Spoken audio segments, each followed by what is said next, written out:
Devocional bíblico Jesus is Life para hoy.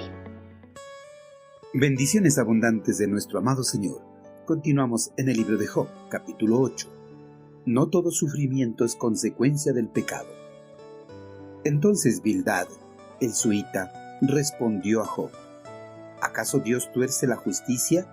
¿Tuerce el Todopoderoso lo que es recto?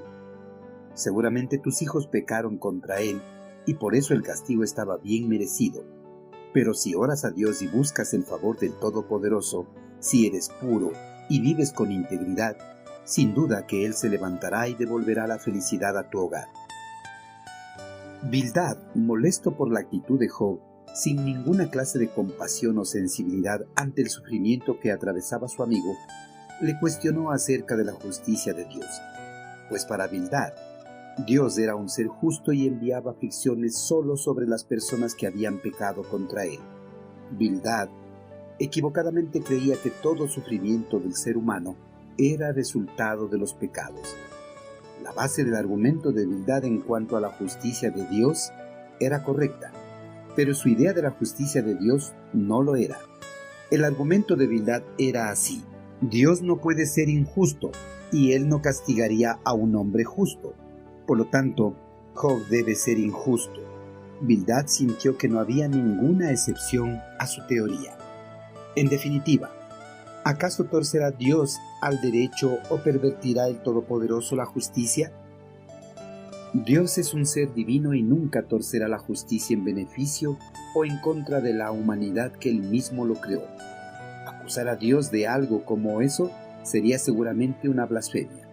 Hasta en sus más francas expresiones, Job nunca había acusado a Dios de pervertir la justicia. Sin embargo, con la pregunta que hizo Bildad a Job, lo acusó indirectamente de haber blasfemado contra Dios.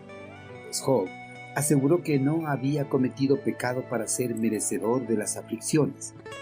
Sin ninguna clase de tino, Bildad de manera cruel afirmó también que la muerte de los hijos de Job era un resultado natural de su pecado. Bildad acusó abiertamente a los hijos de Job de haber pecado contra Dios a tal grado que él había tenido que castigarlos con una muerte horrible. Con todo rigor, Bildad se aferró a su creencia de que las desgracias le sobrevienen exclusivamente a los impíos. La actitud de Bildad tiene lógica en base del principio de que Dios castigue el pecado, pero no tenía en cuenta el misterio del debate celestial entre Dios y Satanás.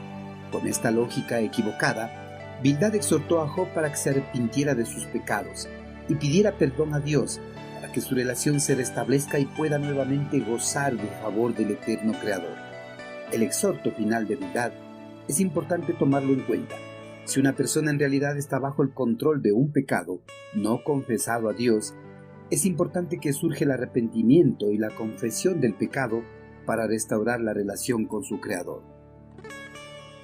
Queridos hermanos, Bildad erróneamente afirmó que el sufrimiento que padecía Job y la muerte de todos sus hijos tenía una relación directa con el pecado. Por eso exhortó a Job para que se arrepintiera de sus pecados y restablezca su relación con Dios. Así su sufrimiento desvanecería y hallaría nuevamente el favor de Dios. Al igual que Bildad, algunos cristianos relacionan los sufrimientos de los seguidores de Dios con un pecado no confesado, sin tomar en cuenta que no todo sufrimiento es consecuencia del pecado.